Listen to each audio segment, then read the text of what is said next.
రేణుకాస్వామి హత్య కేసులో కీలక పరిణామం చోటు చేసుకుంది. కన్నడ నటుడు దర్శన్ నేరాన్ని అంగీకరించినట్టుగా చార్జ్షీట్లో తెలిపారు పోలీసులు. ఇంతకీ దర్శన్ వాంగ్మూలంలో ఏముంది?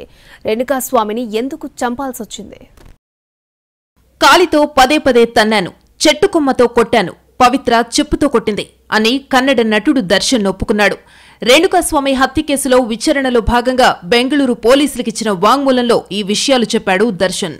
రేణుకాస్వామి హత్య కేసును విచారిస్తున్న పోలీసులు ఇటీవల కోర్టులో 3991 పేజీల ప్రాథమిక ఛార్జిషీట్ దాఖలు చేశారు. అందులో కీలక విషయాలను ప్రస్తావించారు. రేణుకాస్వామిని బంధించిన ప్రదేశానికి తన జీపులో నటి పవిత్ర గౌడను వెంటపెట్టుకుని వెళ్లాడు దర్శన్. అప్పటికే రేణుకాస్వామి బాగా అలసిపోయి ఉన్నాడని తెలిపాడు. పలుసార్లు దాడి జరిగినట్టు కనిపించిందని వివరించాడు. అయినా కోపం పట్టలేక రేణుకాస్వామి మెడ, ఛాతీ, తల దగ్గర తన్నినట్టు చెప్పాడు దర్శన్. ఓ చెట్టు కొమ్మతో కొట్టినట్టు వివరించాడు.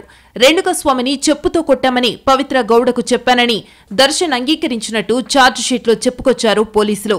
హత్య సమయంలో దర్శన్ వాడిన దుస్తులు, బూట్లు ఇప్పటికే స్వాధీనం చేసుకున్నారు. నటుడు దర్శన్ కు వీరాభిమాని రేణుకాస్వామి.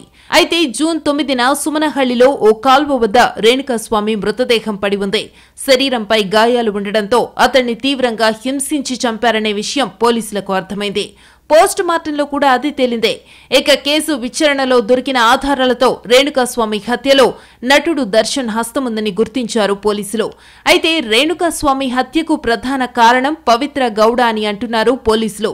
దర్శన్తో పాటు మిగతా వాళ్లను రెచ్చగొట్టి రేణుకాస్వామి హత్యకు పవిత్ర గౌడ కుట్ర పన్నిందని చెబుతున్నారు. హత్యకు ముందు తనను విడిచిపెట్టాలంటూ రేణుకాస్వామి వేడుకున్న ఫోటో ఇటీవల వెలుగులోకొచ్చింది.